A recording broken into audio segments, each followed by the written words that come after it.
Isang magandang hapon po or magagabi na rin po maya-maya sa ating lahat latest weather update tayo.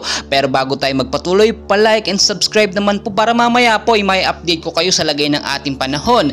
So, kamusta po kayong lahat Hypnosis pa rin po natin ayon sa Pag-asa nananatili po ang northeast monsoon na siya po nakakaapekto sa ilang bahagi po ng Northern Luzon po.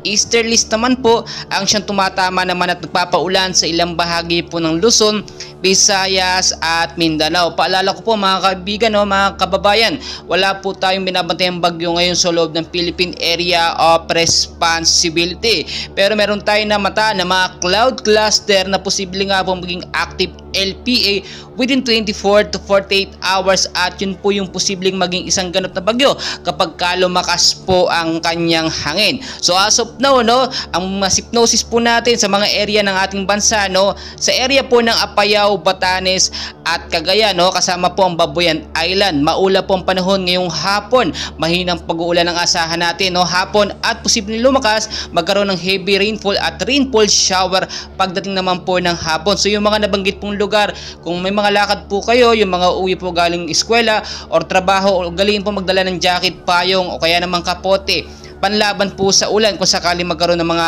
heavy rainfall o malakas na pag-uulan.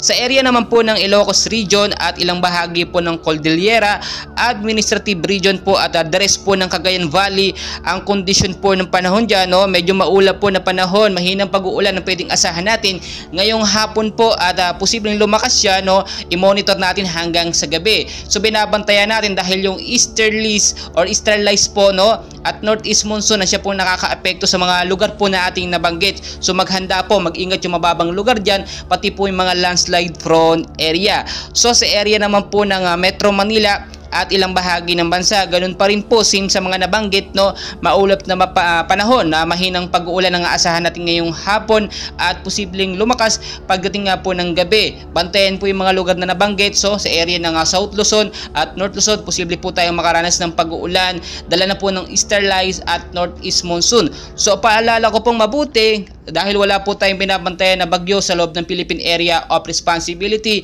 it doesn't mean na hindi tayo maghahanda.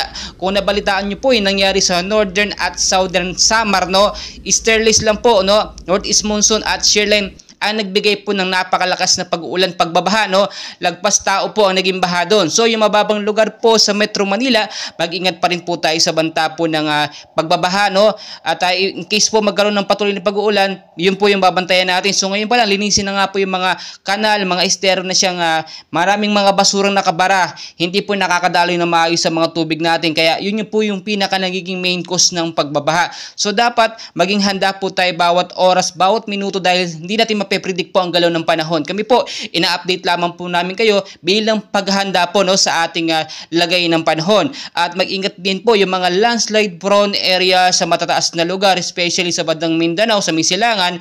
Diyan po madalas nanggagaling ang mga active LPA or mga bagyo. Sila po yung unang tinatamaan. So, ang the best way po dito ay maghanda tayo, Mag-ingat po yung mga landslide prone area kapag alam nyo may mga heavy rainfall shower, ingat umiwas po sa matataas or do sa mga matataas na mga kabahayan, posible po kasing lumambot ang lupa at yun yung maging main cause ng landslide. So patuloy ko po kayong update in place, pakiusap po, huwag niyo pong kalimutan mag-like and subscribe para every upload po natin, update natin ay manonotify ko po kayo sa lagay ng ating panahon. Maraming salamat po.